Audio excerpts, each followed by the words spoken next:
সত্যির সামনে আসতেই অনিশাকে চড় মারল রানী। সম্পূর্ণ জানতে ভিডিওটিতে একটি লাইক করে প্রথম থেকেই দেখতে থাকো। হ্যালো বন্ধুরা, টলিউড স্টুডিও পাড়া চ্যানেলে তোমাদেরকে স্বাগত।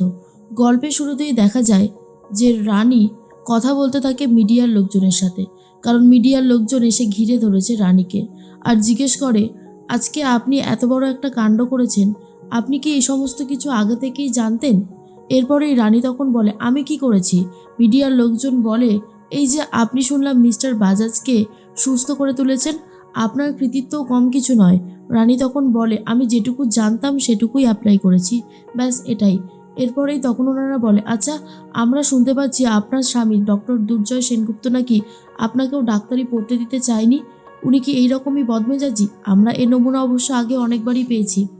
রানী বলে, হঠাৎ করে ওনার মাথাটা গরম হয়ে গেলে উনি বুঝতে পারেন না কি করবেন, কিন্তু তাই বলে এটা না যে উনি ভুল ওষুধ অ্যাপ্লাই করেছে। আমার মনে হয় এটা অনেক বড় একটা ষড়যন্ত্র, ওনাকে কেউ ফাঁসাতে চাইছে, এই ছাড়া আর কিচ্ছু নয়। মিডিয়ার লোকজন বলে, ভুল হচ্ছে কোথাও। উনি কিন্তু নিজেই স্বীকার করেছেন যে ভুল হতে পারে ওনার তরফ থেকে। অন্যদিকে তখনই অনিশা কথা বলতে থাকে ডক্টর মিত্রর সাথে আর বলে, ডক্টর মিত্র, পেশেন্টের অবস্থা এখন কেমন আছে? ডক্টর মিত্র তখন বলে, এখন অনেক বেটার আছে ম্যাডাম, আর কোনো চিন্তা করার কারণই নেই। অনিশা বলে, বাহ, খুব ভালো কথা। আচ্ছা, আপনি আমাকে একটা কথা বলুন তো, এই যে আপনারা সবাই এত বড় ডক্টর, আপনারা রানীর কাছে হেরে গেলেন কি করে? মানে রানী যেই পন্থাটা আপনাদের বলল সেটা আপনারা আগে থেকে জানতেন না? না না, আপনাদের বলতেই হবে, বলুন বলুন, জানতেন না? ডক্টর মিত্র, আপনি এত বড় একজন ডক্টর, আপনার কাছ থেকে তো এটা আশা করাই যায় না। ডক্টর মিত্র সবটাই বুঝতে পারে। জুনিয়র যিনি ডাক্তার ছিল তার সাথে ইশারায় কথা বলতে থাকে। এরপর ডক্টর মিত্র মিথ্যে কথা বলে আর বলে, ম্যাডাম, ওই সময়টা দুর্জয় এমন রিয়্যাক্ট করলো আর চারিদিকে এত ঝুট ঝামেলা যে আমি আমার আমি এতটাই নার্ভাস হয়ে পড়েছিলাম, আমি নার্ভকে কন্ট্রোল করতে পারিনি, তার জন্য এমনটা হয়েছে। এরপরেই তখনই অনিশা বলে, কি বলছেন? আপনার মতন এত বড় ডাক্তার যদি নিজের নার্ভকে কন্ট্রোল করতে না পারে তাহলে তো আরও বেশি সমস্যা, কি বলেন? তখনই সে বলে, হ্যাঁ, সেটা তো হতেই পারতো, তবে এই যাত্রায় রানী এসে বাঁচিয়ে দিয়েছে। আর আমি অবশ্য রানীর কথা সেভাবে মিডিয়ার সামনে কিছু বলিনি, কারণ তাহলে এটাই প্রমাণিত হবে যে বি হেলদি নার্সিংহোমের ডাক্তাররা পুরোটাই অকৃতকার্য, তাদেরকে দিয়ে কিছু হবে না। অনিশা বলে, সেটা ঠিক আছে, কিন্তু দেখবেন ভবিষ্যতে যেন আর কখনোই এরকম না হয়। এরকম হলে আমাদেরই একটা ব্যাড রেপুটেশন তৈরি হয়। আশা করি আপনি আমার কথাটা বুঝতে পারছেন আমি কি বলতে চাইছি। ডক্টর মিত্র তখন বলে, হ্যাঁ ম্যাডাম, আমি খুব ভালো মতনই বুঝতে পারছি আপনি কি বলতে চেয়েছেন। এরপরেই অনিশা ফোন করছে তার ভাইকে আর বলে দেয় কি করতে হবে, আর এর মধ্যে তারপর মিস্টার গুপ্তাজিকেও জানিয়ে দেয় সবটা। অন্যদিকে অনিশা ভাবে দুর্জয় কোথায় রয়েছে। এরপর এসে দুর্জয়কে খুঁজতে থাকে, কিন্তু দুর্জয়কে কোথাও খুঁজে পাচ্ছে না। অনিশা নিজেও কিছুটা ভেঙে পড়ে, কারণ অনিশা রানী আর দুর্জয়কে আলাদা করতে চেয়েছিল। দুর্জয়ের লাইসেন্সটা, ডাক্তারি লাইসেন্সটা বাতিল করে দেওয়ার পিছনে অনিশার কোনো হাত নেই। অনিশা এটাই নিজেকে বোঝায় আর বলে, আমি তো এটা করতে চাইনি রে জয়, আমি তোর লাইসেন্স কখনোই বাতিল করতে চাইনি, এটা পুরোপুরি অনিচ্ছাকৃত একটা ভুল হয়ে গেছে। তোর এই রাগের জন্য যে আর কত বড় সর্বনাশ হবে কে জানে। বারবার করে বলি তোর রাগটা কন্ট্রোল করতে, কিন্তু তুই নিজের রাগ কন্ট্রোল করতে তো পারিসই না, উল্টে এত বড় একটা ঝামেলা হয়ে গেল। এদিকে রানী অনেকটা বেরিয়ে চলে এসেছে, কিন্তু তারপরেই রানী বুঝতে পারে বেরিয়ে আসাটা এইভাবে উচিত হয়নি। দুর্জয়ের বিপদের দিনে আজকে যদি দুর্জয়ের পাশেই না থাকতে পারি তাহলে আর কি করলাম। তখন অনিশার মনে মনে ভাবে, জয় কোথায়? রানীও মনে মনে ভাবছে জয় কোথায়। এর মধ্যেই মিডিয়ার লোকজন সমস্ত স্টুডেন্টকে ঘিরে ধরে আর বলে, আচ্ছা, আপনারা আপনাদের বান্ধবী রানীর সম্বন্ধে কিছু বলুন। রানী আর রানীর হাজব্যান্ডের মধ্যে কখনো কলেজে ঝামেলা হতে দেখেছেন? এরপরেই স্টুডেন্টরা বলে, না, রানীর হাজব্যান্ড মানে ডক্টর দুর্জয় সেনগুপ্ত স্যার তো খুবই ভালো মানুষ, রানীকে রোজই কলেজে নিয়ে আসতো, খুব খেয়াল রাখতো, ক্লাস শেষ হয়ে গেলে ফোন করতো টিফিন খেয়েছি কিনা। আসলে রানী তো প্রেগনেন্ট, তাই। আর দেখুন, আপনারা কোনো রকমের ভুল খবর রটাবেন না, এতে দুজনারই ক্ষতি হবে, মনে রাখে যেন। ঠিক তখনই মিস্টার গুপ্তাকে দেখে রিপোর্টাররা লোকজন ছুটে যাচ্ছে ওইদিকে, আর এর মধ্যেই রানী তখন ভাবে, কি করব আমি এখন, আমি একবার যাই। এরপর হসপিটালের ভেতরে আবার ঢুকে গেছে আর তখনই অনিশার মুখোমুখি। অনিশাকে বলে, আচ্ছা, দুর্জয়কে দেখেছো অনিশাদি? অনিশা তখন বলে, আমি নিজেও জয়কে খুঁজছি, জয় কোথায় গেল আমি নিজেও জানি না।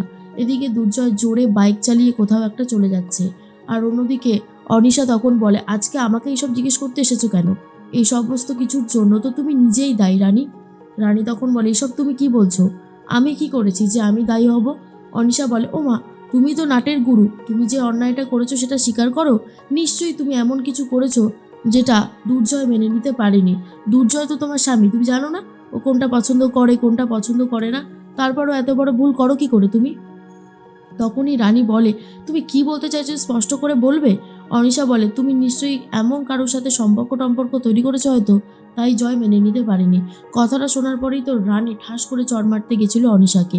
অনিশা তখন বলে, তোমার সাহস দেখে আমি অবাক হয়ে যাচ্ছি, তুমি আমাকে চড় মারতে এসেছো? হ্যাঁ রানী, তুমি ভুলে যাও না আমি কে।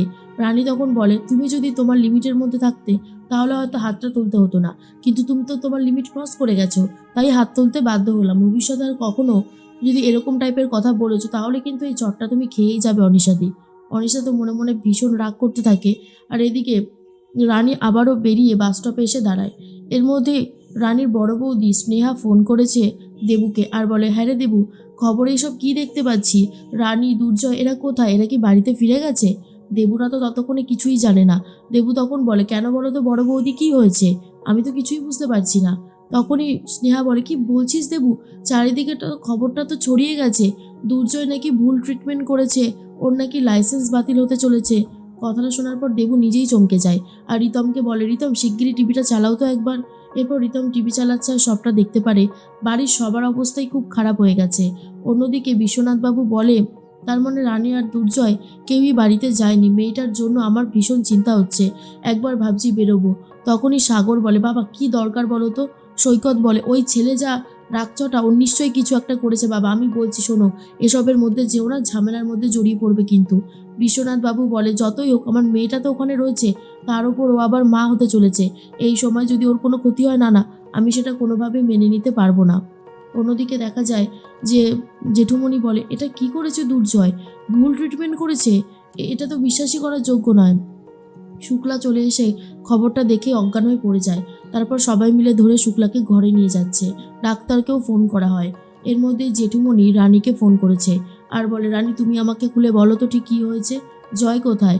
রানী বলে, আমি জানি না জেঠুমণি, জয় কোথায়? আমি তো কলেজেই ছিলাম, হুট করে এসে দেখি দুর্জয় এখানে। দুর্জয়ের সাথে কথা বলতে গেলে আমার সাথে ভুলভালভাবে কথা বলে, অপমান করে, সবসময় যেমনটা করে। তারপর শুনি ও নাকি ভুল ট্রিটমেন্ট করেছে। এরপর তো ঝামেলার আর শেষ নেই। তখনই জেঠুমণি বলে, শোনো, আমি এক্ষুনি বেরোচ্ছি, তোমাকে আনতে যাচ্ছি, তুমি যেখানে দাঁড়িয়ে আছো সেখানেই দাঁড়িয়ে থাকো। এরপর রানী বলে, আমি বাস স্টপে দাঁড়িয়ে আছি, আমি বাসে করে এক্ষুনি বাড়ি যাচ্ছি। তখনই জেঠুমণি বলে, হ্যাঁ অন্তত তুমি তো বাড়িতে এসো, তাহলে তোমার শাশুড়ি মায়ের চিন্তাটা একটু হলেও কমবে। আর জয় কোথায় সেই খবর আমি নিচ্ছি। আর রানী তখন বুঝতে পারে অনেক বড় একটা বিপদ এসেছে আর এটার পিছনে কেউ বড়সড় একটা ষড়যন্ত্র করেছে। আর সেই ষড়যন্ত্র আমি সবার সামনে আনবই আনবো আর দুর্জয়কেও নির্দোষ প্রমাণিত করবো।